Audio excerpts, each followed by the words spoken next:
Hello, Mr. Buhari and his people, DSS. Hello, Mr. Buhari with his boys, DSS. I never believe what they say you said because I never hear am for your mouth. Talk am. Maybe you don't talk am, abi you never talk am. I come here to my people so dem go help me share am reach your side. You know say me I no get DSS number. And me I no get DSS, I no know DSS house. All na station wey dey CMD, that place, nothing concern me with wetin dey there. And nothing concern me wetin I dey do. Because we already know say you no be our security. Nigeria force no be citizen security, na bandit security. Na people dey call me say make I come, make I talk. I no go come here to talk anyhow. I go come here to talk wetin my eyes see. Dem say you said I never know. That's why I off my club before I started to dey talk. I hear say you said maybe na 3 people abi how much you say dem say e dey your custody. Say you see abi the name no correct. Ogbeni DSS. Mona dey know now. Mona no do rubbish o. Mona I no come here come abuse una. But e go good make una respect una sef. No, thank you Jare Princess Mojisola Kuye. Káàbọ̀, anybody to bá comment you welcome ma, you welcome sir. Abeg, make una no do rubbish o. I no care the data wey I go dey use every day to dey do live. Make una no let me vex go do album for una o. Me I go do am, I go spray am. Oyibo talk say na one day man dey die. Oh na die, oh die. You no fit dey ride us in Yoruba land and make you dey think say we go silent. My brothers, my people, I no know una, but they call you DSS. Anyhow DSS you like you be, abeg. Esther Adegoke say 8 people. Maybe na 8 people, abi na 3 people. They say e dey your side. Nothing concern me with that one. But the thing wey concern me say Mona release them complete. Forget about name o. You no close eyes. You na no close eyes. The time when you go Sunday Igboho house, when you go keep people there, go do wrong job. Because I don't know where your constitution say make you dey arrest in the night. You all these bandits, kidnapper people. I no go vex. I no wan talk. Make it no be like say I dey vex. I never vex. But no let us vex o. Because you don push us. We don push us now reach war. The war sef wan break. Abeg, una dey reason with us now. Because we Yoruba, we no be animal. I mean, thank you. You are welcome, sir. Mr. Adenibo, Abiodun, all of you, Mami Temi, Oluwa, I welcome you all. Because if I say make I dey welcome people to till night, I no go welcome finish. People dey plenty. Abeg DSS na program I come. You know say I do program on morning. How we pass our strategies. That is why I come that morning. But this night I beg people dey vex. People no dey happy. People dey vex. Why you go carry our people now? Na by force to do one Nigeria, we say we no do. And you now dey use Buhari, you dey use your power to kill our people. And did you remember that the same people, na the same language carry you enter the presidential when you dey like that? Na Yoruba, the man wey dey call Tinubu, na him carry you enter the presidential, because if it is not because of him power, you no fit reach there o. Make una dey talk now, because this one wey I come this night no be Yoruba matter, no be Yoruba nation matter. Na how you wan free our aggregators because dem do nothing o. As I dey talk inside this house na so dem dey talk o. So wetin wan come happen now?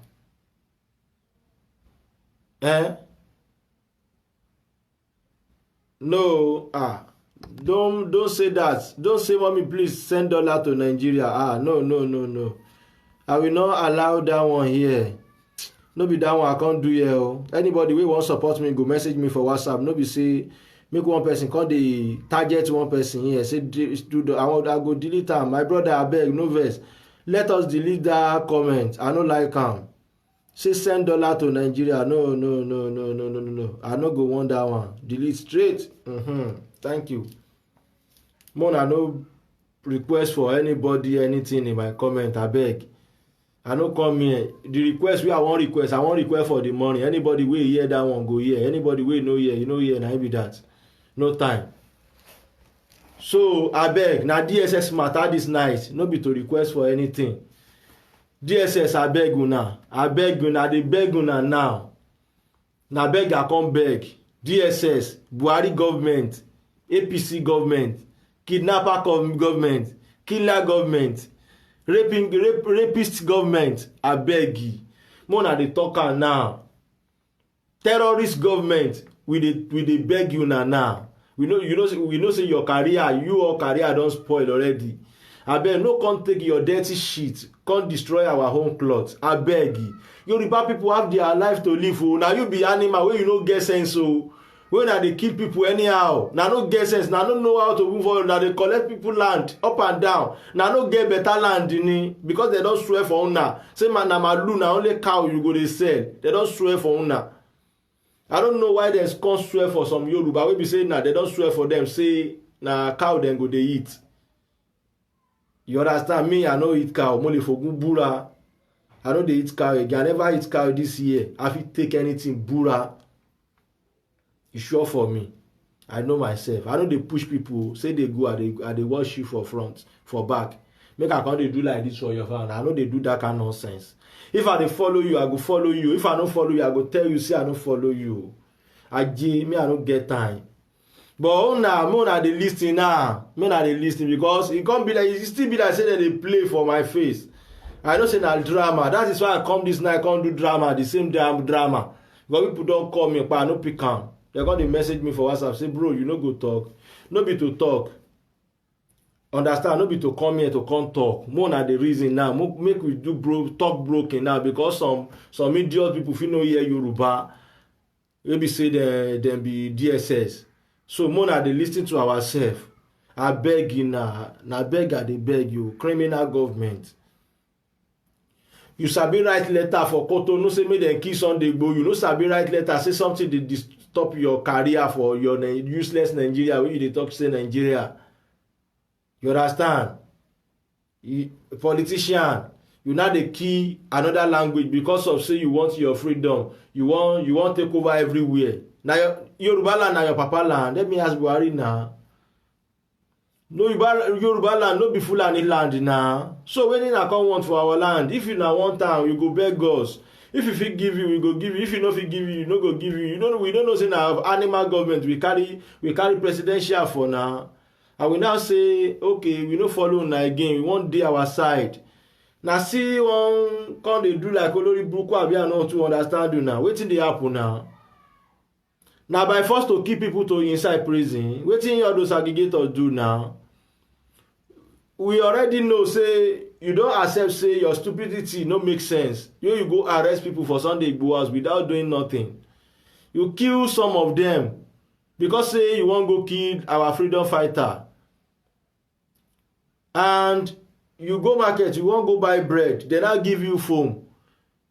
Ìyẹn ni Yorùbá máa ń sọ pé ọ̀bẹ gọ́mọ lọ́wọ́ ọmọ sọ̀bẹ nù. The thing wey wan happen don happen. We don accept that, but we never accept that because God go still judge. We go still remember sef. Text me and take reply. Na it be word o. So if you think say you don jealous, you never jealous, forget the matter. but no be today talk. Mona still Fulani people, Mona still continue your stupidity. You go hear am very soon. Because I know to understand why they punish Yoruba people. And you those Fulani wey you say okay make dem no break Nigeria now, you don already let us know say Nigeria na useless country. And we say we no want again, say Yoruba nation favour us. We wan stay our land because our land full of blessing. Our Yoruba land full of everything. Can't you go to your Nigeria and proud of your land, your useless land where you know convenient you? That is why you dey run up and down. You dey collect people land, you dey collect north, you dey collect Ilorin, collect others. Still wan collect Ibadan. Ibadan wey be say na Yoruba land, their father, na papa. Because I no too understand though. I no too understand. We dey do like say we dey responsible. You know we even wan come couple. Rara. If na no come couple, something go happen, my brother. No, see, no be all of us you go kill o. You no fit kill all of us o. Make na the reason now. We no fit kill all of us because Yoruba people, as we dey like this, we no smile. We don tire of this rubbish wey Fulani dey do. We know say Fulani people, your generation na inside bush na dey sleep. So wetin come happen like this now? Mona leave us now. Abi wetin happen now? Abeg, the matter, all the story wey I dey talk since morning, the matter, the title of the matter is to release my people for us. Our people dey important for us. Mona release them. Dem be 14. As you count them, that day wey you carry them reach office, wey you dey talk rubbish, the day wey you declare Sunday Igboho wanted. You understand? Wey you declare Sunday Igboho wanted. All the people wey you line up with that one woman, na all the people now we want. So forget the story say you know na one name no correct. Na be like say na no get sense. Na no know wetin na dey do abi. Because I never know. We know say Fulani people na no get life, na be animal. So no come take your life, spoil our own life now. Reason with us now. We wan try show one love. That is why you put you there. Say make you just see world small. You understand? We just put you there. Buhari Mona dey lis ten. Buhari and his people, wey dem dey wear jalamia, nonsense jalamia, wey dem think say dem be alpha. Dem go reach 2 o'clock. Dem go say dem go mosque. Na so mosque tell you say make una dey keep people. Na so your God wey you say you dey serve, na so he tell you say make you dey frustrate people. Abi na dey mad ni oloribuku ni wetin dey happen sef. See, Mona dey hear. My name is Saidire. Mona dey hear now. If anything happen to those people wey dey inside that Fulani DSS custody, I swear your language wey dey my street don die finish. Dem go die finish. I dey talk am. Don't let anything happen to our people there because dem do nothing. If you come think say you go kill our people there, aje, your people dey road o, dem dey waka and we dey look dem. But because say we get human feelings, that is why we no touch anybody. We just dey do am normal say you go repent one day. But if you no wan gree repent, oga, for that Igboko side, I go dey tell you where the place where Fulani people keep them wife.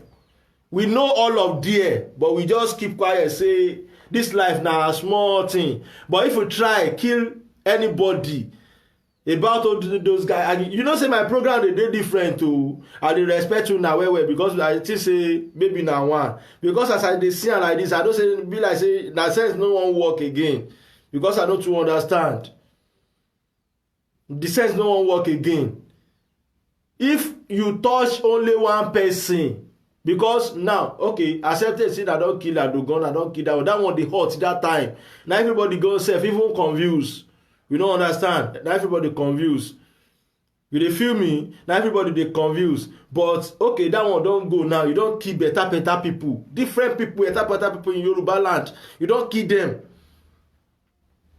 And we now accept your stupidity now. Say okay, it don't happen. Say all those people go soon come out. Anyhow it be. Now your way. Because you think say maybe human being human being like you, dem be like cow for your face because you don tey wey Fulani people dey kill cow. As dem love cow reach, na money dem love, no be the cow dem love. If you say na true you love cow, why you dey sell the cow? Dey eat am by yourself now, no sell am again. Or make you dey pamper dem, make you turn dem to pikin. Dey carry dem for back. That time gangan we go know say Fulani people like cow. No take your useless cow dey kill us now. I take my eye see wetin happen for Ajah area now. Wey malu just dey run up and down inside in titi like this. Wey motor dey follow am. You don turn all over the world. You don turn everywhere to malu. Very soon gan, I believe say that Tinubu house gan dem go dey train malu inside. I believe say Buhari house gan malu go dey inside wey dem go dey pamper na. Why you all those senators, why you know all those your house wey you say you build, carry malu inside there make you dey pamper dem na. We go know say yes, we born better pikin. Abolobuku niyin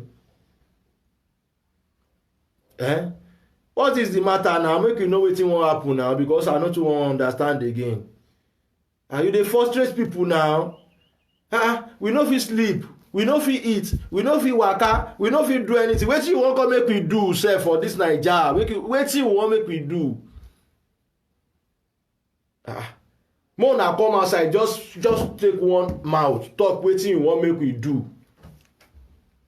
So make we leave our papa land because we no get another land. We are Yoruba and our fatherland we dey like this. Why you no sit? If your fatherland contain you do useless Fulani, why you no sit down your papa land now? Why you dey find another person land to take over now? I never understand though. I never understand wetin wan happen like this o. Thank God say dem see all your secrets now. Where you wan order arms, guns, different guns. You wan order am from US, dem block am there. You still dey with all this rubbish wey you don do for ground, you still dey prepare another war to come attack Yoruba people, and some useless leaders still dey sleep. They never wake up. Omo, no. I never understand though. Me, I never understand wetin wan happen like this. I just say make I rora sọ̀rọ̀. I still dey maintain myself like this because wetin dey inside our stomach, as we dey like this, wetin dey inside our stomach, e plenty because we Yoruba we can't sit down and collect all this again. You don too much now. You don too much. Fulani people, why you be like animal like this now? And people dey shout, you don't even want lis ten. You go still come to in front of mic, you still come dey talk rubbish for una. No be 12 people, na 14 people sef. Na 14 na, remember na. I fit bring that picture come outside now. 12 or 13 like that. Make dem no kill anybody there. Make dem leave them now. Wetin dem do now? Aggregator no be criminal now. Abi dem be bandits. You government dey sponsor kidnapper to be killing citizens, and you say you are a government and you no wan comot there again. Na by force dem dey do one ni. No be by force na. We say we no want again. Abogun wan kill una ni. Abolobuku làwọn Fulani ṣá. Wetin dey happen? And Yoruba dey inside this DSS now. Make dem couple now. All those Yoruba wey dey DSS, more na couple now.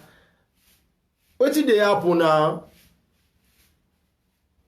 Na still dey plan to target another aggregators to the arrest. If you come arrest them, wetin you wan talk? Say okay, na this reason we arrest this so. Wetin you wan talk now? Public figure is a public figure. They can do anything. They can talk anything because that's their job. You now enter one person house in the night, come kidnap them, come assassin our freedom fighter. You know good now. Wetin happen? Kò dá báyìí. And you say you some of you Fulani na say Muslim dey on that side, Christian dey. I don't know, maybe another religion dey. Why you gonna do all this rubbish now? Wetin happen? Shey na so Muhammad, na so Anabi Muhammad, abi Anabi Isa, na so dem tell you say make you dey keep people around. You this useless wicked people. Leave us alone now. If you say na Yoruba to Yoruba dey fight, that one still sweet now. We go settle the matter. We go settle the matter. But why Fulani now? Wetin combine we and you together now? If it's not because of Olori Buruku leaders wey dey support you now, na because of say make you hear well. That is why I speak in broken. I just speak am as I see, as I know, because I know to come understand like this. And I know say my message go pass, e go na go see as na no block eyes. Abi wey dey need na no block eyes na dey see me now. Someday here now, I know una na. When you know the comment, you just hide. And me, I no go keep talk. Some don't text me message, some don't call me say, no worry, we dey come your house. And I go dey reply you, thank God say I dey reply you, say you are always welcome. You understand? Me, I no get agbára now. Me, I no get. But see, forget to. If it happen, anything happen, na so it dey happen. If it happen at any way, because as we dey take eye see am now, we don't know say no be shiri you no follow us joke. You no follow us joke at all. And we dey try maintain say make we no offend you, make you no come hurt us for house. But the place where they sleep house themselves gone, you know if you sleep well. Na so you go dey do like this. Na like this we dey sleep now. You go close one place, open one place, because anything can happen at any time. See wetin you turn us to now. You don turn us to person wey no get rest of mind again. They no dey sell drug. They no dey sell drug for Yoruba land now. More na asking, I wan ask, wetin be DSS work? I wan ask you all DSS, wetin be your work? Go. Can you come outside and talk your work? Your work, na your wetin you be? Na your work to dey kill freedom fighter? Abi na your work to do security? Wetin you be there? Talk am now. Make your leader, your commander wey be DSS come outside, come talk, say this is my job. And I'm proud of it. Maybe na your job to dey kidnapping people in the night. What's the meaning of all this rubbish now? Gbà wá kẹ́ gbogbo ẹ̀yin tẹ́ gbòmìnira mi ọlọ́mọ yẹn sọ pé ẹ̀ ní kúre ni o. Tó dẹ̀ gbòmìnira orí burúkú yín báyìí òmìnira ló dà fáwọn ọmọ nílùú o. Ẹ̀ ń gbòmìnira wèrè ń sìn nígbà yẹn ń sìn báyìí tó ti bí àwa. Àwa dáyé tó ń sìn báyìí ẹ kó problem orí burúkú yín. Àwọn ọmọ yín náà dẹ̀ sì wà láyé ń sìn. Ẹ kó problem wèrè ẹ kọ̀ kó fáwọn citizen, kò sí fọkànbalẹ̀, kò sẹ́nìtìn. Ibi táyé yín bàjẹ́ dé. Ẹ̀yin tẹ́ gbòmìnira ó dà pé a máa ṣépè fún yín pé ní kúre báyìí o. Ó dà pé a máa ṣépè fún yín o. Ó dà pé lọ̀rọ̀ yín gbà báyìí gbogbo ẹ̀yin tẹ́ jókòó tẹ́ lọ gbòmìnira orí burúkú. Ọmọ ò tí kọ́ṣẹ́ kò tí mọṣẹ́ kò tí mọ̀ nǹkankan. Ẹ kò ṣáà lọ ń gbòmìnira òṣì, òmìnira dáadáa. Ṣé ní nǹkan tẹ́ dálẹ̀ báyìí àgbà òṣì ilẹ̀ Yorùbá? Ṣé ní nǹkan tẹ́ dálẹ̀ ń sìn báyìí? Ẹnu yín náà ò tọrọ, ẹ lè sọ̀rọ̀ mọ́, ẹ lè sọ̀rọ̀, ẹ sọ̀rọ̀. Ṣebí ẹnu tí ò bá ti jẹ dòdò ló máa sọ̀rọ̀. Ẹ sọ̀rọ̀ tó bá bí yín dá bí àwọn ni wá gbé yín lé. Ẹ lè sọ̀rọ̀. Nǹkan ṣẹlẹ̀ sí Sunday Igboho sì kò sílẹ̀ tó lè ja fitafita jáde tó yẹ ti jẹjẹkújẹ náà. Ẹ wo problem tẹ́ ń create náà. Ṣé nǹkan tẹ́ fi sílẹ̀ dáwọn ọmọ yín lélẹ́yìn ni? Mo ti kọ́kọ́ bọ́ dójú ọ̀nà lẹ́ẹ̀kan mo tún wò kíkín para sí léjọ́. Mo máa ti ń ṣe program dọ̀là mẹ́ta gan-an bíbá pé ọlọ́mọ ayẹ̀gùn kan kó frustration síra mi gan lọ́rùn, because I no too understand. Everybody na no dey sleep. Everybody no dey sleep again, because Fulani plan now na devil plan o. E no easy o. Make person come person house come dey shoot. You know how many bullet? Only one bullet for body no good. Depo say they come plenty come. They come mean you. Say today they go kill na. Ọ̀gá kò easy o. Nǹkan tí Sunday Igboho ń pass through yẹn, ẹni tó bá ti mọ̀ pé òun náà wà okay. Please have extra careful, Mr. Saheed. All the politicians, they're watching you. I know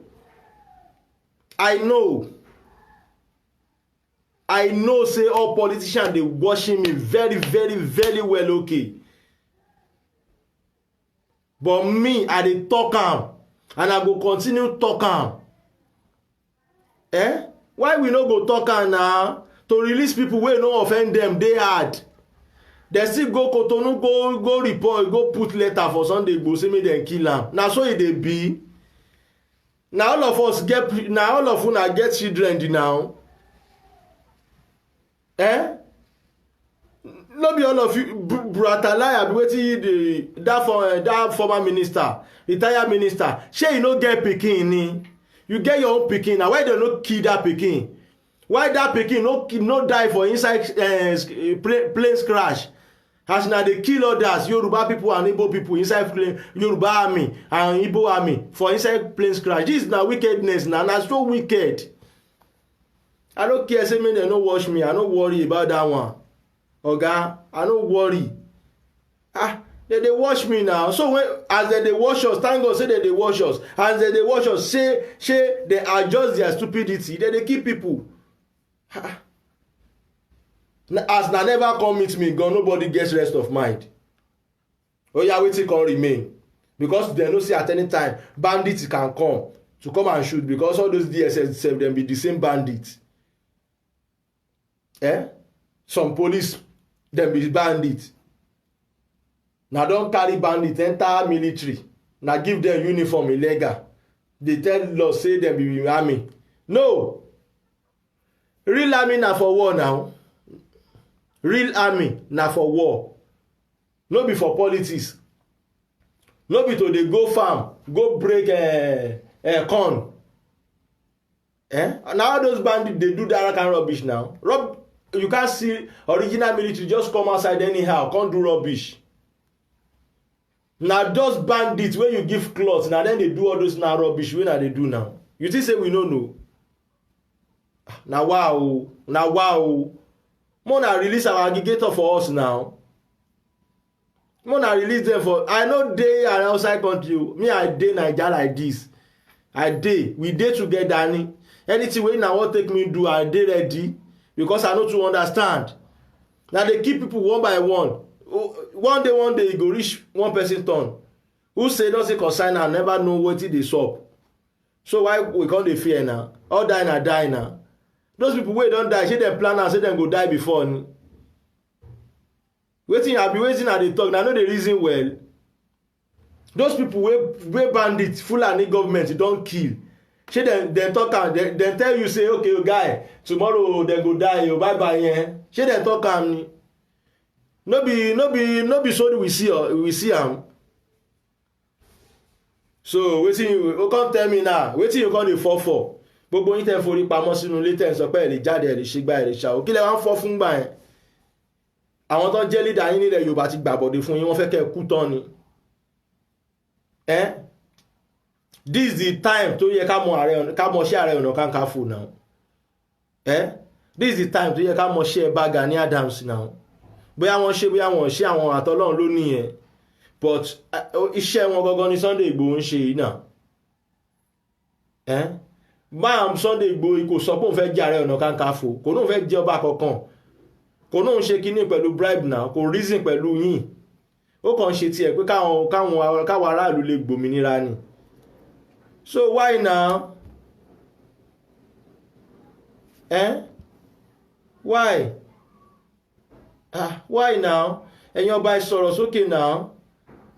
Ẹ jẹ́ ká play kíní politics náà ń pè, ẹ jẹ́ ká jọ play ẹ̀, kò dìgbà táwọn ọmọ yín bá kú tán lórí ilẹ̀ yín náà. Freedom fighter yín nìyẹn, Ọlọ́run ló yọ, Ọlọ́run ló kó yọ. Àwọn ọmọ ọlọ́mọ, àwọn 14 people sí 13 people tán kó sìn, kọ́ tún fi wọ́n sílẹ̀, kọ́ tún ti ọ̀dà pé kọ́ fi wọ́n sílẹ̀, wá sọ pé 3 people àbí kíní kan ló wà ní custody yín. Don't try it. Yoruba people dey vex. True, we no get gun, but we dey vex o. Wetin government mean sef? Come outside, come present yourself as a killer. We go know say you be killer 100%. Then arrest Sunday Igboho, one man just go drop letter. Wetin dey inside the letter wey you go drop, make dem kill am abi? So if dem kill am now, you don chop belle full, so you go take over, you go find way to take over our land abi? Abeg, mo dey reason am o. You get your own pikin, na one day. Every day na thief, one day na for the owner. We no too understand wetin dey sup. I no go talk am like this too much. I go just tell una make I share am together. Make e reach wetin e wan reach, because I came here to send dem message make dem stop the stupidity. I no come fight anybody. God bless Yoruba nation. You understand? God bless our people. All those people wey dey suffer today, dem go still make am enjoy tomorrow by God grace. Ẹni tó bá ní kò kàn, sit down there, no worry. Understand? Sit down there, no wahala. Anyhow e be, we go rugged down, we go reach the promised land by God grace. We don't fear, we don't care, we don't bother. Anything wey go happen, na one thing dey kill man o. More than the reason, na one thing dey kill man. So, ìyẹn lọ bẹ́ẹ̀.